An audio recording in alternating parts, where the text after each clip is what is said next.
now that we know how to calculate the ratios, we need to know how to interpret them and use them to make judgments about the financial performance of the business. So if we're going to make these judgments about performance in relation to the objective of profitability, we need to compare the profitability ratios to another result, because ratios in isolation are completely meaningless. We could compare them to previous results. We could compare the 2019 result to the 2018 result. We could compare our results to industry averages or industry leaders through the process of benchmarking. Or we can compare the results to any other similar business. The key to remember is with profitability, the higher the ratio, the better.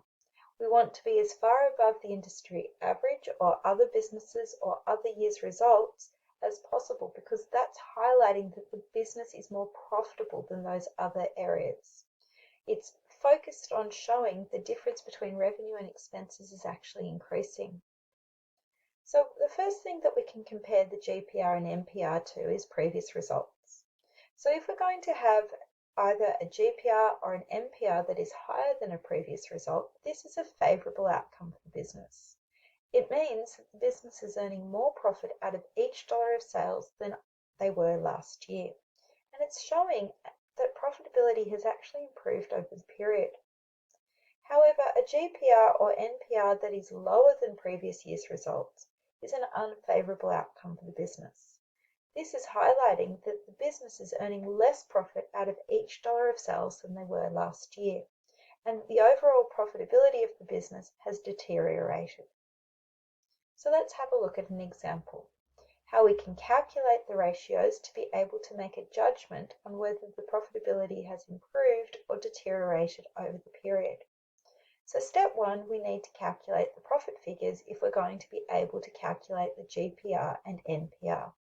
So for 2018, we had a gross profit of $200,000 and a net profit came in at $127,000. For 2019, because we had sales of $600,000 and COGS of $350,000, we had a gross profit of $250,000. Deducting from that our $75,000 of other expenses gave us a net profit in 2019 of $175,000. Now that we've got these figures, we can use them to calculate the GPR and NPR. For 2018, our GPR, we had a gross profit of $200,000 and we had sales of $500,000, giving us a gross profit ratio of 40%.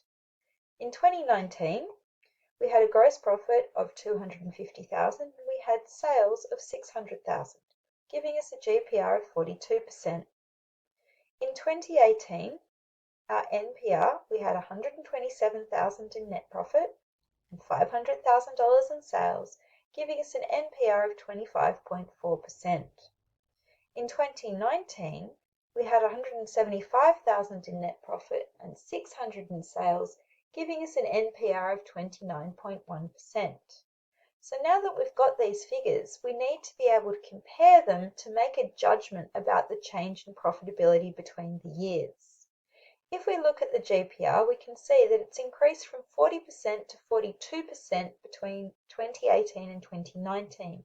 This highlights an improvement in the GPR and overall profitability because now we are earning 42 cents rather than 40 cents out of every dollar of sales as gross profit, which can be then used to meet other expenses. In relation to our net profit ratio, it too has increased from 2018. It's gone from 25.4% up to 29.1%, meaning that the business is now earning 29 cents out of every dollar of sales as net profit, which can be distributed to the owners or reinvested in the business. So the key point we need to note here is that because the ratios have increased since last year, the business's profitability has improved. Another way that we can make a judgment of the financial performance in relation to profitability is by comparing these ratios to the industry average. If our result is above the industry average, this is a good result for the business. It means that the business is earning more profit out of each dollar of sales than other businesses in the industry. However, if our GPR or our NPR is below the industry average, this means it's a poor result for the business. and that we're earning less profit out of each dollar of sales than other businesses in the industry. So let's have a look at an example of this. Again, we need to calculate our profit figures before we can calculate the ratios. With sales of $850 less our COGS, we get a gross profit of $610,000. Deducting our other expenses, we get a net profit of $250,000. Now we've got these figures, we can calculate our GPR and NPR. Our GPR comes in at 72% and our NPR comes in at 29.4%. So, in order to actually make sense and have judgment about how the profitability is going for this business, we need to compare these results to the industry average. If we look at the GPR first, it's below the industry average. We're only earning 72 cents out of every dollar of sales as gross profit, whereas other businesses in the industry are earning 80 cents out of every dollar of sales as gross profit, which can then be used to pay other expenses. So we're not doing particularly well in terms of profitability if we look at the gross profit ratio. However, if we look at the NPR, which has come in at 29.4%, this is well above the industry average of only 15%. We're earning 29 cents out of every dollar of sales as net profit, which can be reinvested back into the business or distributed to owners, whereas other businesses in the industry are only earning 15 cents out of every dollar of sales as net profit. Let's have a look at ROE.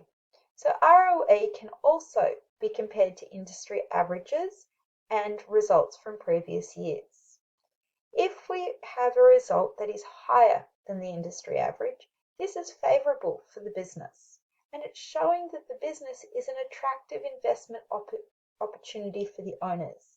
It's generating a higher return for each dollar invested than other investment options. Equally, it's a good result for the business if the ROE is higher than it was last year, because it's highlighting that we've had improved profitability and returns to the owners. However, if our ROE is lower than the industry average, this is an unfavorable result for the business, and it means that the business is a less attractive investment option and it's offering a lower rate of return for each dollar invested than other options the owner could take. Equally, if the result of the ROE is lower than last year, this is too an unfavorable result and highlights reduced profitability and returns for the owners.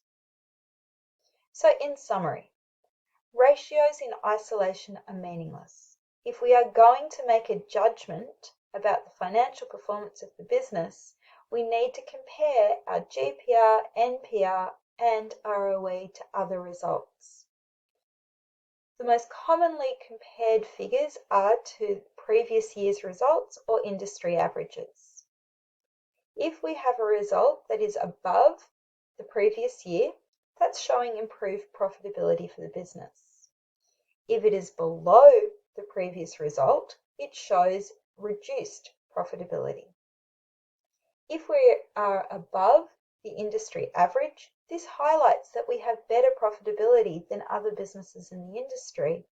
And finally, if our results in GPR, NPR, or ROE are below the average, this highlights poor profitability compared to other businesses in the industry.